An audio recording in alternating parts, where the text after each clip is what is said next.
وَلْيُحْسِنْ جَوَارَ مَنْ جَاوَرَهُ، پڑوس میں رہنے والے کے ساتھ اچھا سلوک کرے۔ آقا نے 3 دفعہ قسم اٹھائی۔ آقا کو 3 دفعہ قسم اٹھانے کی ضرورت، 2 دفعہ قسم اٹھانے کی ضرورت، 1 دفعہ بھی قسم اٹھانے کی ضرورت۔ آقا کی بات سچی، پکی، حتمی، قطعی، یقینی، مؤثق، مضبوط، مدلل، ویلڈ، اس میں کوئی شک کسی کو نہیں۔ پھر بھی مجھے اور آپ کو بیدار کرنے کے لیے 3 دفعہ اپنے قسم اٹھائی۔ اللہ کی قسم وہ مومن نہیں، اللہ کی قسم وہ مومن نہیں۔ صحابہ ڈر گئے، اللہ کی قسم وہ مومن نہیں۔ صحابہ کی آنکھیں نکل آئی، کون یا رسول اللہ؟ فرمایا جس کا پڑوسی اس کی تکلیفوں سے محفوظ نہ رہے۔ چھلکے گیلریوں سے کون پھینکتا ہے؟ روڈ پر کرسیاں لگا کر کاروبار کون کرتا ہے؟ رکشہ روڈ پر ناجائز اسٹینڈ کون بناتا ہے؟ فٹ پاتھ کو بھی روکتے ہیں، آدھے روڈ کو بھی روکتے ہیں، اور اس کو گناہ نہیں سمجھتے۔ کوئی میرے پاس آئے، چیلنج کرتا ہوں، اتنا بڑا گناہ ہے آپ کو اندازہ بھی نہیں ہے۔ فٹ پاتھ کا مطلب پاؤں والی جگہ، لوگوں کے پیدل چلنے کی جگہ، اس پر بھی حضرت صاحب کی دکان کا ٹھیا ہے، اس سے آگے آدھے روڈ پر بھی ہے، اور تسبیح اللہ سننے لڑکے۔ او بھائی یہ دین، اس کی روح کو سمجھو۔ آپ نے فرمایا کہ راستے کا حق دو، راستے سے تکلیف دہ چیز ہٹانا صدقہ ہے، اور تکلیف دہ چیز ڈالنا کیا ہوا؟ بات سمجھ میں آ رہی ہے؟ اسی لیے یہ نہیں کہ جی یہاں تو نظام ہی ایسا ہے۔ بھائی آپ کی قبر میں آپ سے یہ نہیں پوچھا جائے گا کہ آپ نے وزیر اعظم صاحب کے کان کیوں نہیں مروڑے تھے، بالکل یہ نہیں پوچھا۔ یہ بھی نہیں پوچھا جائے گا کہ آپ کا پڑوسی ایسا کیوں کرتا تھا، تم کیا کرتے تھے۔ ہم سے ہمارے بارے میں پوچھا جائے گا۔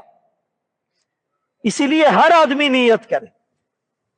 یہ مسجد ہے نا، مسجد کا سامنا بھی محفوظ نہیں، ادھر بھی گاڑیاں، ادھر بھی گاڑیاں۔ ریڈیو والے کا بس چلے، میں لکھ کر دیتا ہوں، یہ جو بیچ میں لائن ہے نا، یہ جو وضو خانے والا راستہ ہے، سب پہ ریڈیاں کھڑی ہوگی۔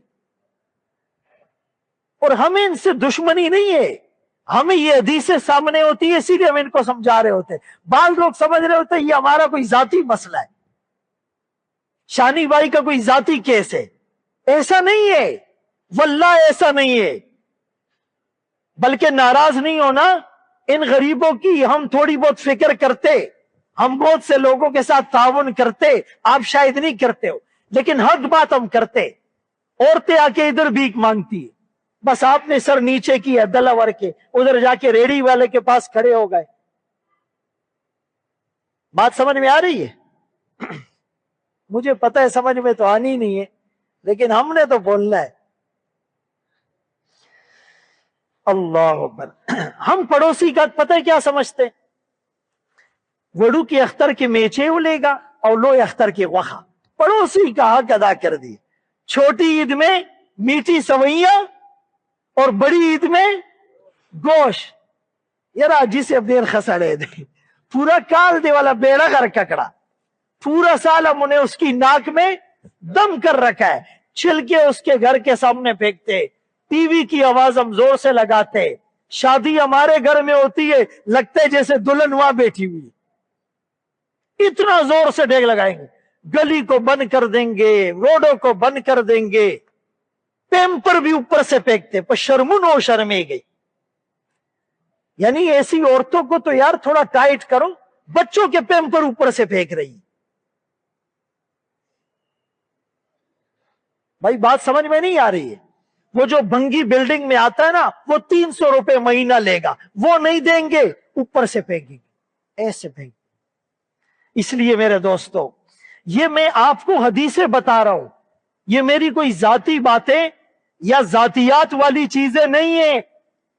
جبرائیل امین آئے، ما زال جبرائیل یوسینی، آقا فرماتے ہیں جبرائیل اتنا آئے، بار بار آئے، اتنی وصیت کی پڑوسی کے بارے میں کہ مجھے یہ لگا کہ پڑوسی کو میراث میں حصہ دینے والے